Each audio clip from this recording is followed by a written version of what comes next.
Meu nome é Adassa Guedes e minha equipe vai falar sobre século XIX e a educação nacional.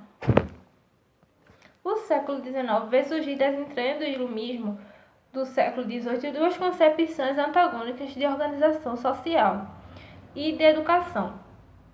De um lado está o positivismo, que busca consolidar o modelo burguês da educação, e de outro o movimento popular socialista. O primeiro tem Augusto Comte como expoente máximo, no segundo o nome é Karl Marx. Eles representam correntes de pensamento que, ao lado do ideário católico e do liberalismo, influenciaram o pensamento pedagógico brasileiro no século XX.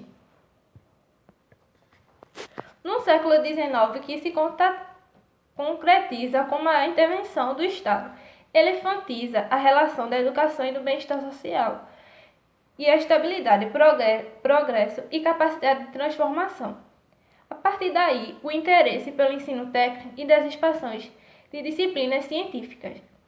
Os pedagogos que se destacavam é Pestalozzi, que é considerado um dos defensores da escola popular extensiva, e Froebel, que privilegia a atividade lúdica por perceber o significado funcional do jogo e do brinquedo para o desenvolvimento sensório-motor, e inventa para aperfeiçoar as habilidades. E por fim, eu vou encerrar com Herbert, para a qual a conduta pedagógica segue 3 procedimentos básicos: o governo, a instrução e a disciplina. Vou apresentar meu trabalho falando da educação nacional. Vou ler aqui, vou tentar interpretar um pouco. No século XIX, a preocupação com a educação das massas foi a tônica de todos os governos e a época, e as principais características foram a nova intenção dada ao método e o desejo novo de basear o processo educativo no conhecimento. A simpatia pela criança e o interesse pela educação elementar é um novo entusiasmo pela possibilidade da educação universal do Brasil. Em processo teve início em 1908, com a chegada da família real portuguesa. O ato adicional de 6 de agosto de 1934 instituiu a Assembleia Legislativa província com o poder de elaborar o seu próprio regimento, desde que estivesse em harmonia com as imposições gerais do Estado.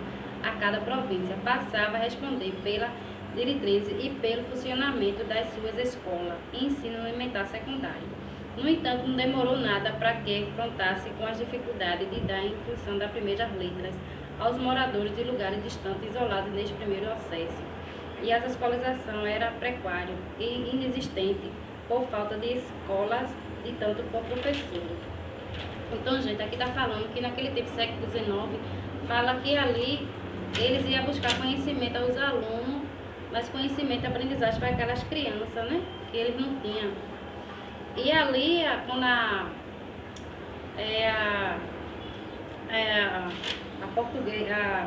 família portuguesa chegou, ele trouxe novas escolas, né? Novas escolas, obrigou a criar novas escolas, sobretudo superiores, né?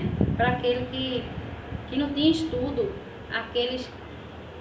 Tinha gente que morava em lugar distante, não tinha professor, né? Ali, por falta de professor, não tinha aula para aqueles alunos, que eram lugares distantes, isolados de tudo. Como a diferença entre antes e hoje. Hoje, os alunos, os jovens têm oportunidade de tudo para estudar. Boa noite, professor. Meu nome é Vanessa Iris. Eu vim apresentar minha parte do trabalho, Educação Nacional. Em 1878, a reforma de Leôncio de Carvalho instituiu a liberdade de ensino, o que possibilitou o surgimento de colégios protestantes e positivistas. Em 1891, Benjamin, baseado no ensinamento de Augusto, elaborou uma reforma de ensino nítida, orientação positivista e defensora de uma ditadura republicana dos cientistas e de uma educação como prática neutralizadora das tensões sociais. Diante de muitos conflitos, o Brasil passa a ser denominado republicano, com a libertação dos escravos para atender às demandas do mercado internacional. Paralelo a isso, são incentivados os discursos e pequenas ações para acabar com o analfabetismo no país.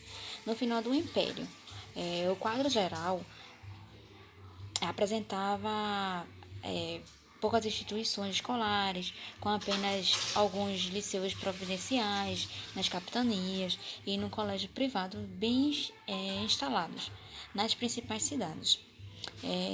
Cursos normais em quantidade insatisfatória para a necessidade do país e alguns cursos superiores que garantiam um projeto de formação que eram médicos, advogados e políticos e jornalistas. Assim, afirma a autora que esse quadro refletia a comunidade de grande abismo educacional brasileiro. É a realidade presente nas fases anteriores. Assim, a maioria da população brasileira continuava, quando muito tendo uma casa e uma escola, com uma professora leiga para ensinar os pobres brasileiros excluídos do interesse do governo imperial. Pronto, professor, essa foi a minha parte do trabalho. E obrigada pela atenção de todos. Boa noite.